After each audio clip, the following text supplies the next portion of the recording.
1/12/68 அன்று சென்னை மாகாணம் என்று இருந்ததை தமிழ்நாடு என்று பெயர் மாற்றம் செய்யப்பட்டதற்காக ஏற்பாடு செய்யப்பட்ட விழாவில் பேரறிஞர் அண்ணா அவர்கள் ஆற்றிய உரை. அருமை தோழர்களே, நீண்ட நாட்களுக்கு பிறகு நான் கலந்து கொண்டிருந்த இந்த நிகழ்ச்சி தமிழகத்திலே வரலாற்று சிறப்புமிக்க ஒரு நிகழ்ச்சியாக அமைந்திருப்பதில் உங்களைப் போலவே நான் பெருமிதம் அடைகின்றேன். சில திங்களாக உங்களிடத்திலே பேசுவதற்கான வாய்ப்பற்றிருந்தனா இன்றைய தினம் எதை பேச வேண்டுமோ அதை பேசுவதற்கான வாய்ப்பை பெற்றதில் நான் மிகுந்த மகிழ்ச்சி அடைகின்றேன். இந்த மகிழ்ச்சி விழாவில் நான் கலந்து கொள்வதற்காக முடிவெடுத்த நேரத்தில் மருத்துவர்களும் என்னுடைய உற்ற நண்பர்களும் இந்த கூட்டத்திலே நான் நீண்ட நேரம் பேசுவதன் மூலம் உடலுக்கு ஏதாவது ஊறு நேரிடுமோ என்று ஐயம் கொண்டார்கள். இதற்கு உடல் ஊறு நேரிடுமானால் பிறகு உடலிருந்து பயனில்லை.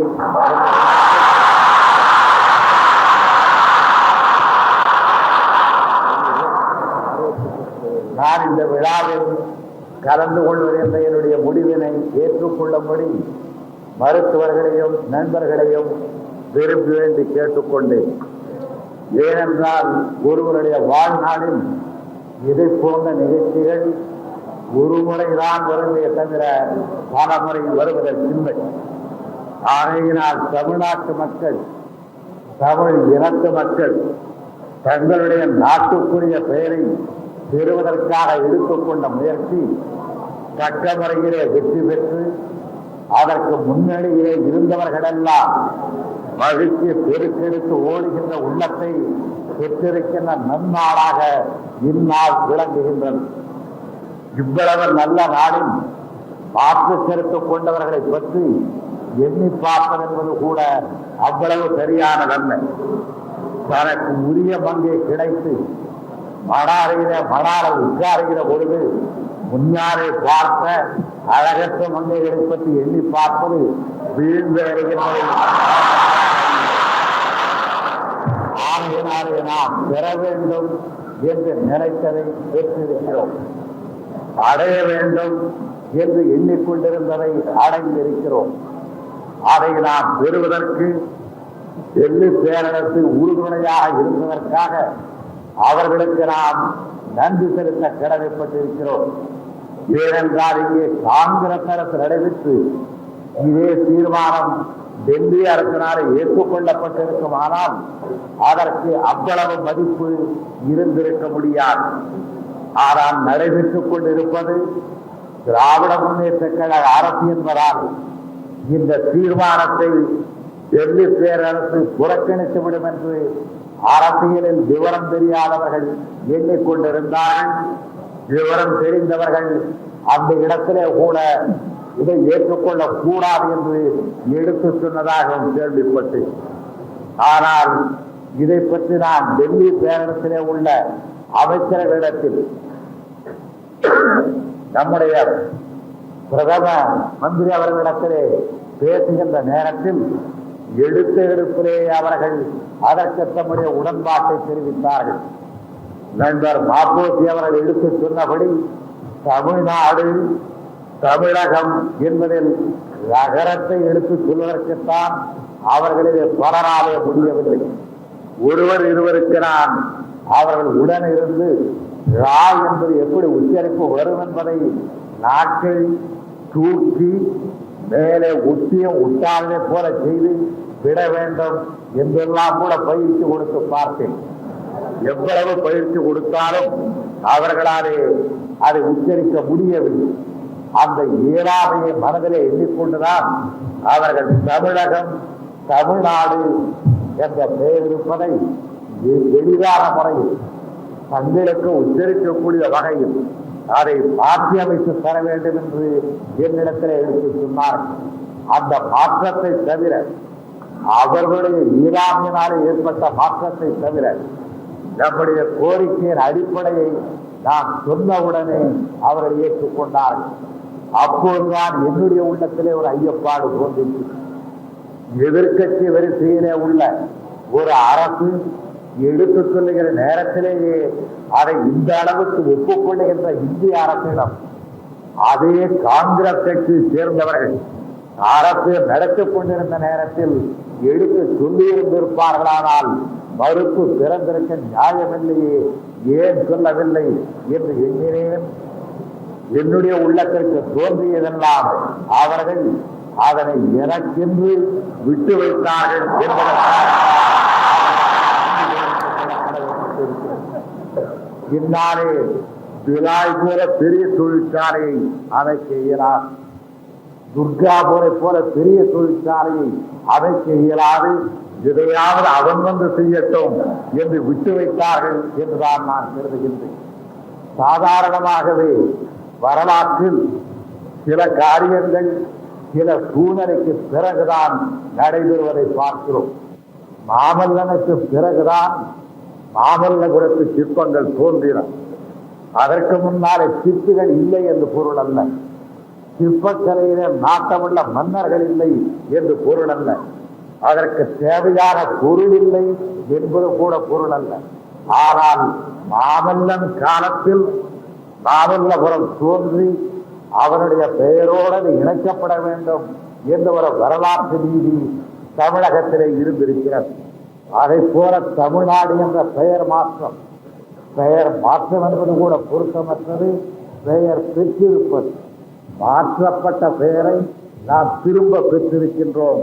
அதை பெறுவதை நானும் மாப்போசி அவர்களும் ஆதித்தனார் அவர்களும் ஒரு பேரை இருந்து நடத்துகின்ற இந்த அரசு வந்த பிறகுதான் அது நடைபெற வேண்டும் என்று வரலாற்று மீது இருக்கிறது என்று நான் கருதுகின்றேன். அவர்கள் குறிப்பிட்டபடி நமக்கு பின்னாலே வரக்கூடிய மக்கள், வழியிலே வரக்கூடிய மக்கள் இது மிகப்பெரிய பிரச்சனை என்று கருதுவார்களா, மிகப்பெரிய பிரச்சனை என்று கருதுவார்களா என்று என்னை நானே கேட்டுக்கொண்டு காங்கிரஸ் அன்பர்கள் அடைந்திருக்கின்ற குழப்பத்தை நானும் அடைய விரும்பவில்லை. எந்த காரியம் தேவையோ அது செய்யப்பட வேண்டும். அது சிறிய அளவினதா பெரிய அளவினதா, அது கோப்பிற்கு வழிகாட்டமா காட்டாதா, அது அல்ல பிரச்சனை. தமிழ்நாடு என்ற பெயர் வைப்பதன் மூலம் சோறு கிடைக்குமா என்று கேட்கின்ற நண்பர்கள் சோறுக்கு சோறு என்றே பெயர் வைக்கிறார்கள் என்பதை அவர்கள் இங்கு பார்க்க வேண்டும். தமிழ் பெயர் ஒவ்வொன்றும் காரணத்தோடு அமைந்திருப்பது. அவித்து எடுப்பதை அவியல் என்கிறார்கள், துவைத்து வைப்பதை துவையல் என்கிறார்கள், வறுத்து எடுப்பதை வறுவல் என்கிறார்கள், பொறுத்து தரப்படுவதை பொறியல் என்கிறார்கள். இதையெல்லாம் சொல்வதாலே இதையெல்லாம் அண்ணன் சாப்பிடுகிறார் என்று சொல்வார்கள். இவைகளையெல்லாம் சாப்பிடுவதற்கு முயற்சி எடுத்துக் கொண்டு வருகிறேன், இன்னும் முற்று பெறாத நிலையிலே இருக்கிறேன். ஆனால் தமிழ்நாட்டு பெயர்கள் காரணத்தோடு அமைந்தவை. தமிழ்நாடு என்ற பெயரும் காரணத்தோடு அமைந்திருக்கின்ற அந்த பொருத்தத்தை எண்ணி பார்த்தாகிறது. அவர்கள் இது சோறு போடுமா என்றவர்கள் கேட்பது பொருத்தமற்றது என்பதை உணர்ந்து பார்த்தார்கள் என்று கருதுகிறேன். ஒரு முறை கோவையில் பகுத்தறிவு கட்டுரைகளை எழுதி கொண்டு வந்த சுயமரியாதை இயக்கத்தை சார்ந்த கைவல்யம் அவர்கள் அப்போது என்னோடு இருந்த சம்பத்திடத்தில் ஒரு கேள்வி கேட்டார். ஜிலேபி, ஜாங்கிரி என்றெல்லாம் பெயர் வைக்கிறார்களே, அதை இன்னென்ன வடிவத்திலே செய்ய வேண்டும் என்றெல்லாம் செய்கிறார்களே பிரகாரம், அப்படி பட்ட வடிவமாக இல்லாவிட்டால் அது இனிக்காதா என்று கேட்டார். அதற்கு அப்போது சம்பத்து சொன்ன பதில், பட்ட வடிவமாக இருப்பதற்கு பதிலாக கடலை மாவும் சர்க்கரையும் கொஞ்சம் நெய்யும் சேர்ந்ததுதான் ஜிலேபி என்பதாலே கொஞ்சம் கடலை மாவை வாயிலே போட்டுக்கொண்டு கொஞ்சம் சர்க்கரையை வாயிலே போட்டுக்கொண்டு கொஞ்சம் நெய்யை ஊற்றிக் கொண்டால் அது ஜிலேபி ஆகிவிடுமா என்று கப்பத் கேட்டது நினைவிற்கு வருகிறது. அப்போது அப்படியெல்லாம் மிகுந்த சாமர்த்தியமாக பேசி பழக்கப்பட்டது.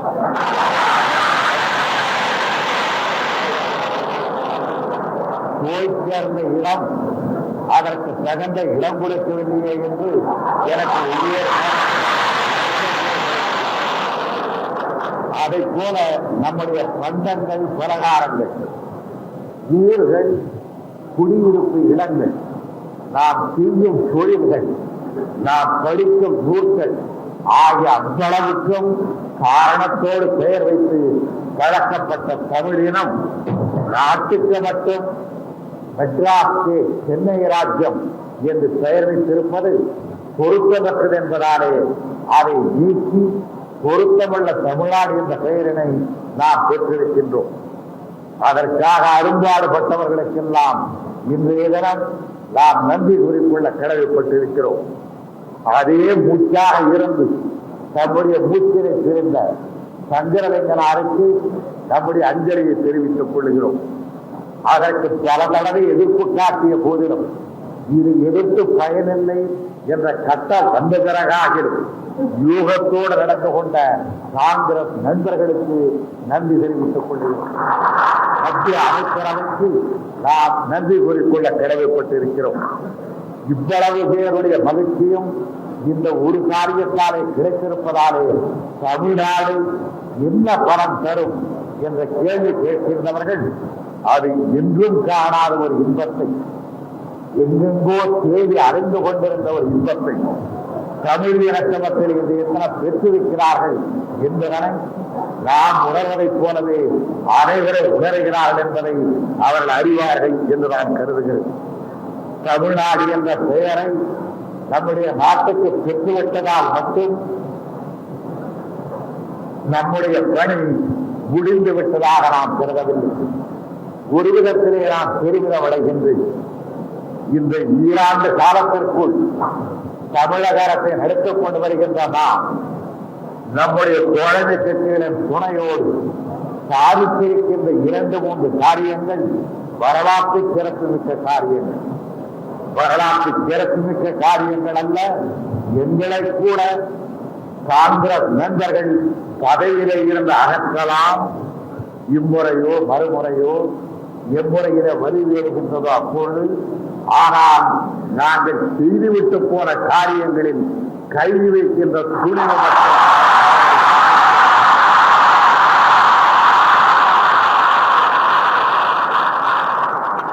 வரலாற்று நிகழ்ச்சி என்று இவைகளைத்தான் அழைப்பது. சில சட்டங்கள் 5 ஆண்டுகளுக்குத்தான் செல்லும், 5 ஆண்டுகளுக்கு பிறகு மாற்றப்படக்கூடும். சில சட்டங்கள் 10 ஆண்டுகள் வரையில் நடக்கும், அதற்கு பிறகு மாற்றப்படக்கூடும்.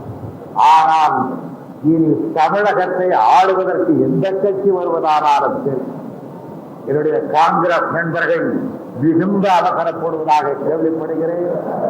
அவர்களே வருவதாக இருந்தாலும் சரி, இனி இது சென்னை ராஜ்யம்தான், தமிழ்நாடு என்ற பெயரை மாற்றுகிறோம் என்று தீர்மானம் போடுவார்களா என்றால் ஒரு காலம் அப்படி நாம் செய்து முடித்திருக்கின்ற காரியம் அது என்ன அவ்வளவு பெரிய காரியமாயிருக்கிறார்களே, பெரிய காரியம் அல்லவா? இனி யாராலும் மாற்றப்பட முடியாத ஒரு காரியம் பெரிய காரியமே தவிர சிறிய காரியம் அல்ல. மனதிலே எழுதி எழுத்தல்ல, கல்லிலே வலித்தது. கல்லிலே மட்டுமல்ல, தமிழ் மக்களின் இதயத்திலே பொறிக்கப்பட்டிருப்பார்.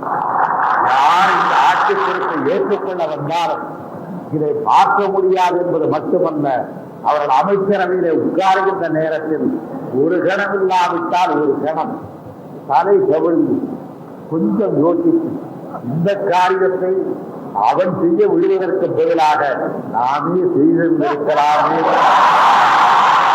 என்று எண்ணுவார்கள் அல்லவா? அந்த எண்ணம் எழுகின்ற போதெல்லாம் தமிழகத்தை திராவிட முன்னேற்ற கழகம் தான் அரசாடுகின்றது என்று. அரசாடு என்பது மக்களை ஆளுவது மட்டுமல்ல, அரசாடுகின்றவர்கள் மனத்தையே ஆளக்கூடிய ஒரு நிகழ்ச்சி இந்திய நிகழ்ச்சியாகும்.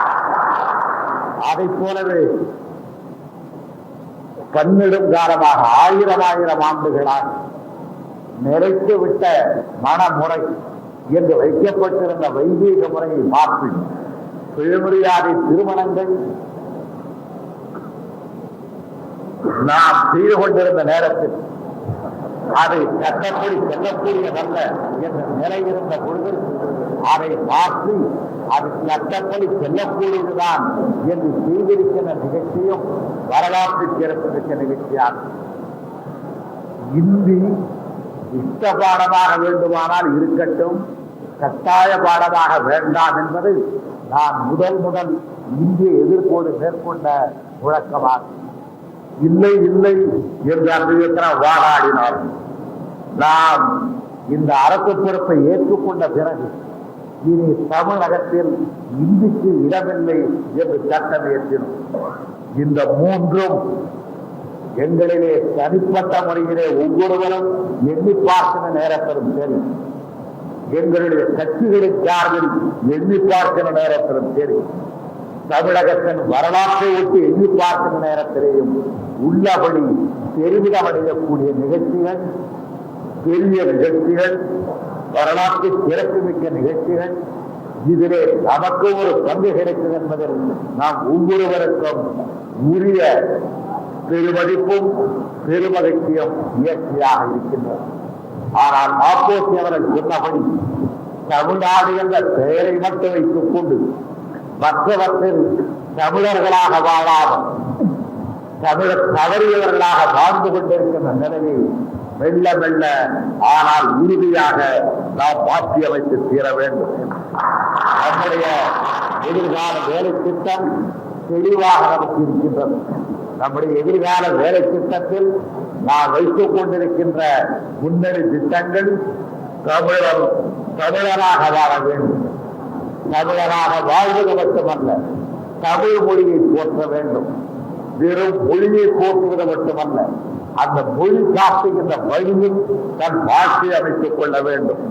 அந்த வாழ்க்கையை அமைத்துக் கொள்வது மட்டுமல்ல, இயன்றால் மற்றவர்களையும் அந்த வாழ்க்கைக்கு அழைத்துச் செல்ல வேண்டும். இந்திய ஒருமைப்பாடு என்பது அதை நோக்கி செல்ல வேண்டுமே தவிர மற்றவற்றை நோக்கி தமிழகம் செல்வது இந்திய ஒருமைப்பாடாக. ஆகையினால் இந்த நன்னாள் நமக்கு தமிழ்நாடு என்ற பெயர் கிடைத்தது மட்டுமல்ல, இது மற்ற பல சிறப்புகளுக்கு நம்மை அழைத்து சென்று இறுதி சிறப்பாக இந்திய குடியரசு எல்லைக்கு உட்பட்டு, இந்திய அரசியல் சட்டத்திற்கு உட்பட்டு தமிழ்நாட்டுக்கு உரிய அதிகாரங்கள், தமிழ்நாட்டுக்கு உரிய மாண்புகள், தமிழ்நாட்டுக்கு உரிய எல்லா வகையான ஏற்றங்களும் கிடைக்கும்படியான ஒரு அரசியல் மாறுதல் நமக்கு கிடைக்க வேண்டும். அதை மற்றவற்றை எதிர்த்த காங்கிரஸ் நண்பர்கள் மிக தீவிரமாக இருப்பார்கள். தமிழ்நாடு என்ற பெயரை அவர்கள் எதிர்த்திருக்க தேவையில்லை, ஆனால் எதிர்த்தார்கள். ஆனால் தமிழ்நாட்டுக்கு நல்ல அளவிலே அதிகாரங்கள் கிடைக்க வேண்டும் என்று நாம் எடுத்துச் செல்லுகின்ற நேரத்தில் மிகவும் மூர்க்கத்தனமான எதிர்ப்பு பல்வேறு முனைகளிலே இருந்து வரும். அந்த எதிர்ப்பு வருகின்ற நேரத்தில் எல்லாம் இன்றைய நாளை நாம் நிறைவேற கொள்ள வேண்டும். தமிழ்நாடு பெயர் பெறுவதற்கும் கூட எத்தனையோ எதிர்ப்பு இருந்தது. அதை போலத்தான் இயற்கும் என்று எண்ணி நம்முடைய பணியினை உற்சாகத்தோடும் நம்பிக்கையோடும் எழுச்சியோடும் தமிழ் பண்போடும் நடத்தி சென்று தமிழர்கள் அடைய வேண்டிய பெருமையை நம்முடைய காலத்தில் பெற்றுத் தந்தோம், பிறகுதான் கண்மூடினோம் என்று சொல்லிக் கொள்ளக்கூடிய பெருமையை நம்மிலே ஒவ்வொருவரும் பெற வேண்டும் என்று இதன் நன்னாளை தெரிவித்துக் கொண்டு உங்கள் அனைவருக்கு நன்றி கூறி